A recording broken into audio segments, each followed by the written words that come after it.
कि रेल पटना से संबंधित क्षेत्रों में मानव व्यापार से संबंधित एक अंतर्राज्यीय गैंग सक्रिय है।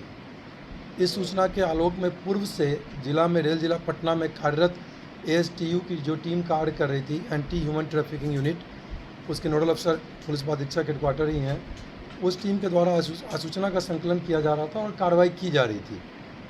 उसी विशेष टीम में अन्य और कुछ टीम मेंबर्स को शामिल करने के पश्चात अग्रतर कार्रवाई की गई और कल दिनांक 24/5/2023 को त्वरित कार्रवाई करते हुए रेल पुलिस उपाधीक्षक मुख्यालय के नेतृत्व में जो विशेष टीम का गठन किया गया, इसी टीम के द्वारा 24/5/23 को कल पटना जंक्शन के प्लेटफॉर्म संख्या 4-5 पर एक महिला को 3 वर्षीय बच्चे के साथ देखा गया। उक्त महिला विशेष टीम को अपनी ओर आते देखकर जोर जोर से चिल्लाने लगी और उसके साथ 2 और व्यक्ति को देखा गया जो टीम को देखने के पश्चात वो भागने लगे। उन दोनों व्यक्तियों को भी खदेड़ कर पकड़ा गया। इस संबंध में पीड़ित महिला द्वारा बताया गया कि इनका मायका जमुई है एवं ससुराल जमुई है एवं मायका इनका लखीसराय है। उक्त पीड़ित महिला के द्वारा बताया गया कि इनकी शादी पूर्व में हो चुकी है और 2-3 दिन पहले ये अपने माँ से लड़ाई झगड़ा पारिवारिक कलह के कारण करके पटना आई थी और पटना जंक्शन पे थी। उसी क्रम में 2 व्यक्ति के द्वारा इनसे संपर्क किया गया और इनको भांति का प्रलोभन देते हुए राजगीर ले जाया गया। और इससे अलग एक दूसरे जो मध्य प्रदेश के 2 व्यक्ति जो पकड़ाए गए महिला के साथ, कारूलाल धनगर उम्र 35 वर्ष, पिता किशन लाल धनगर, साकिन खजूरी मोड़ा, थाना नादरगढ़, जिला मंदसौर, मध्य प्रदेश। एवं दूसरे व्यक्ति राजेंद्र परिदार, उम्र 40 वर्ष, पिता शांतिलाल परिदार, साकिन विसनिया, थाना निमरा सिटी, जिला नीमच, मध्य प्रदेश। ये दोनों व्यक्ति जो 7 महिला के थे, ये दोनों व्यक्ति मध्य प्रदेश के रहने वाले थे। तो महिला पीड़िता के द्वारा बताया गया कि राजगीर पहुंचने के बाद वहां के एक होटल में इन दोनों में से एक व्यक्ति कारूलाल धनगर द्वारा जबरन होटल के एक कमरे में इनके साथ शादी कर लिया गया और दूसरा व्यक्ति राजेंद्र परिदार ने सहयोग किया और 2 व्यक्ति जो पहले से महिला को बहला फुसला कर जबरदस्ती जो राजगीर ले जाया गया था, वो राजेश और दीपक नाम के व्यक्ति थे। जब इनको पकड़ा गया और पूछताछ किया गया और महिला के बयान का सत्यापन किया गया और इन व्यक्तियों का जो वैज्ञानिक अनुसंधान किया गया, तो पाया गया कि यह एक मानव व्यापार से संबंधित जबरन शादी कराने को लेकर एक अंतर्राज्यीय गैंग का मामला सामने आया। और रोचक तथ्य काफ़ी सामने आए कि यह जो राजेंद्र परिदार हैं, जो मध्य प्रदेश के रहने वाले हैं, ये और कारूलाल धनगर, ये आपस में वहीं पे एक संबंध है। कारूलाल धनगर की बहन की शादी राजेंद्र परिदार के गांव में हुई है। इस तरह से ये संपर्क में थे और राजेंद्र परिदार उधर दूसरे राज्य के जो पुरुष हैं उनको शादी के नाम पे यहाँ की लड़कियों से शादी, बिहार की लड़कियों से शादी कराने के लिए वहाँ कांटेक्ट करते थे। और यहाँ पर जो सामने आया तथ्य कि जो राजेश और दीपक, ये दोनों मिलकर बिहार की लड़कियों को दूसरे राज्यों के लड़कों या पुरुषों से शादी के लिए यहाँ पर ये इकट्ठा या प्रलोभन देकर या जबरन उनको इकट्ठा करने का कार्य करते थे। जब और अनुसंधान किया गया तो पाया गया कि कारूलाल धनगर द्वारा ये खरीद फरोख्त का मामला सामने आया। तो कारूलाल धनगर द्वारा 2,27,000 रुपये ट्रांसफ़र किए गए।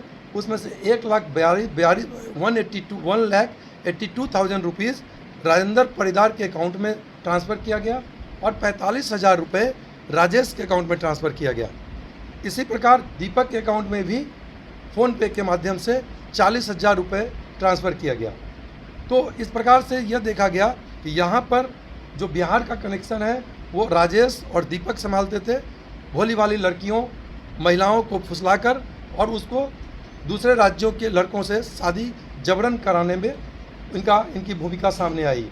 और दूसरी तरफ जो राजेंद्र परिदार हैं, वो उनका दूसरे राज्य से इसका अंतर संबंध स्थापित हुआ। महत्वपूर्ण गैंग को पकड़ा गया है जो कि अंतर्राज्यीय गैंग है, जो कि यहाँ से लड़कियों या महिलाओं को जबरन शादी कराया जाता है। शादी के बाद क्या किया जाता था? शादी करवाने के बाद शादी लड़की को ये अभी इस विषय पर और भी जानकारी प्राप्त की जा रही है, अनुसंधान चल रहा सर है। पैसा किस एवज में दिया जाता था और कितना लड़की को अभी तक ये लोग खरीदा? ये सारे अनुसंधान चल रहे हैं, पूछताछ की जा रही है और पूरा वैज्ञानिक अनुसंधान चल रहा है इस एक चीज़ समझाइए सर, राजेश दीपक बिहार को संभालता था और जबरन शादी करवाता था दूसरे ये कौन तथ्य लड़कियां निशाना पे रहती? ये तथ्य आया है सामने कि ये जैसे लड़के जो पीड़ित महिला आई, जो रहने ससुराल जिनका जमुई है, पूर्व से शादीशुदा है, उनके पास एक बच्ची थी, 3 साल की बच्ची। तो ये जब आए पटना जंक्शन तो ये इसी तलाश में राजेश और दीपक इससे संपर्क किए और इनको बाला ना सर, और लड़कियों को किस प्रकार और मेंबर्स और कितने पीड़ित हैं उनके बारे में जानकारी जुटाई जा रही है। लिया गया जैसे इस कांड में आया है कि इनको बहुत तरह के गिफ्ट या अन्य बहुत अच्छे से ले चलेंगे, घुमाएंगे, फिराएंगे, इस प्रकार का इनको प्रलोभन दिया गया।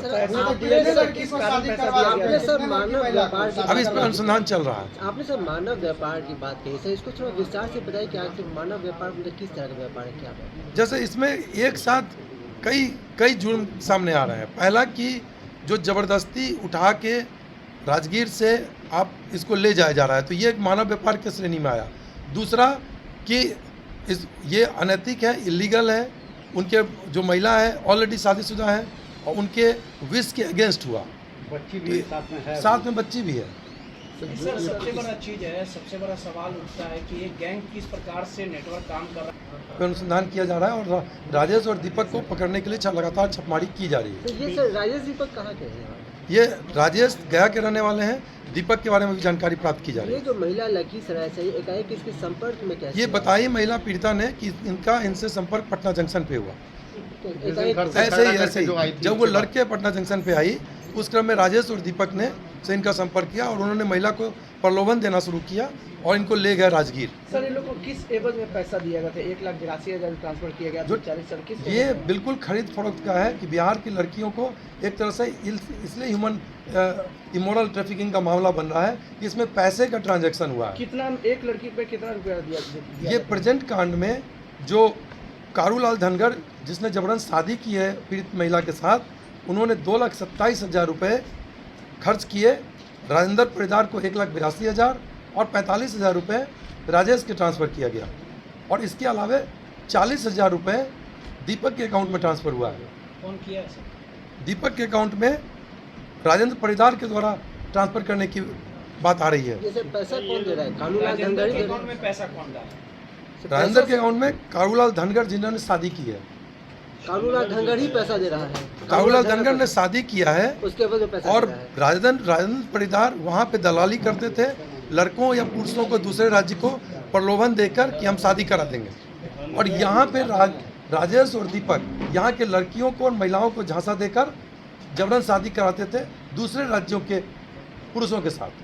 तो इसी के लिए बुलाया था क्या ये दोनों को? मध्य प्रदेश वाले को राजेंद्र बुलाया था जो क्या? राजेश दीपक कारूलाल धनगर और राजेंद्र परिदार ये लोग 1 सप्ताह पहले कलकत्ता गए थे और वहाँ से 3 दिन पहले गया आए थे और गया से आने के बाद ये राजगीर गए थे 22 तारीख को और 23 को इन्होंने शादी की और 24 को ये पटना जंक्शन पहुँचे और पटना जंक्शन से दिल्ली जाने के प्रयास में थे ट्रेन पकड़ के। कैसे हुआ राजेश?